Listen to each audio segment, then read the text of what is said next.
ఖమ్మంలో యోగా దినోత్సవాన్ని ఘనంగా జరుపుకున్నారు.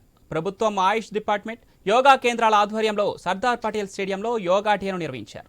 జిల్లా జడ్జి రాజగోపాల్, జిల్లా కలెక్టర్ ముజామిల్ ఖాన్లు ముఖ్య అతిథిగా పాల్గొన్నారు. యోగాతో మానసిక ప్రశాంతత కలుగుతుందని చెప్పారు.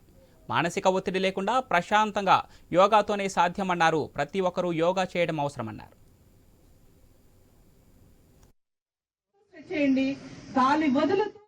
యోగా ఇన్స్ట్రక్టర్ నిర్వహించడం జరిగింది. ఈ పల్లెల్లో వెంకటరమణ గారు in spite of his busy schedule who has been with us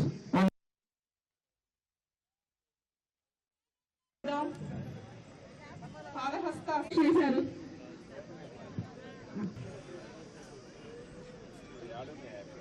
చిన్న అనేది నీకు టచ్ కావాలి.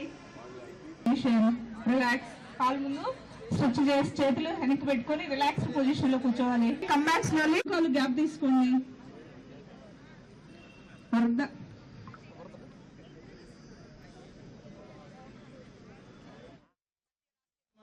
యోగా గురించి గమనిస్తే మొదటిది యోగా ఎవరి కోసం, యోగా ఎందుకు, యోగా ఎలా చేయాలని. మొదటిది యోగా ఎవరి కోసం అనేది గురువు గారు చాలా చక్కగా చెప్పడం జరిగిందండి. కొందరికి కాదు, ఇది అందరికీ చేయాల్సింది. మనం అందరూ అవసరం ఉన్నది మనందరికీ. ఇది ఒక కులం, మతం, వర్గం, ఒక భాషకి, ఒక పక్షానికి, ఒక స్థానానికి సంబంధించిన ప్రక్రియ కాదు. ఎన్నో వేల సంవత్సరాల నుంచి మన దేశంలో ఇది మన పెద్దలు ఇచ్చిన ఆస్తి. దీన్ని మనం ఎప్పటి కానీ పోగొట్టకూడదు అనేది ఆలోచన మనం మనసులో పెట్టుకోవాలని నేను విజ్ఞప్తి చేస్తున్నాను.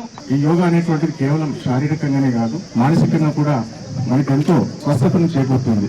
మన honourable prime minister Shri Narendra Modi గారి చొరవ వల్ల 2014 సంవత్సరంలో ఐక్యరాజ్య సమితి ఈ 21 జూన్ ని అంతర్జాతీయ యోగా దినోత్సవం పాటించాలని తీర్మానం చేసింది. అదేవిధంగా 2015 జూన్ 21 నుంచి క్రమంగా అంతర్జాతీయంగా యోగా దినోత్సవాలు జరుపుకుంటున్నారు.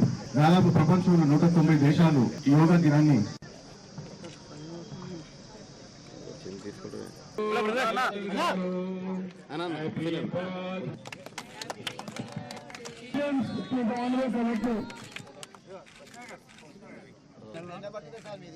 బ్రెయిన్ ని ముఖ్యంగా మన శరీరము ఆత్మ కలిస్తేనే దాన్ని యోగం.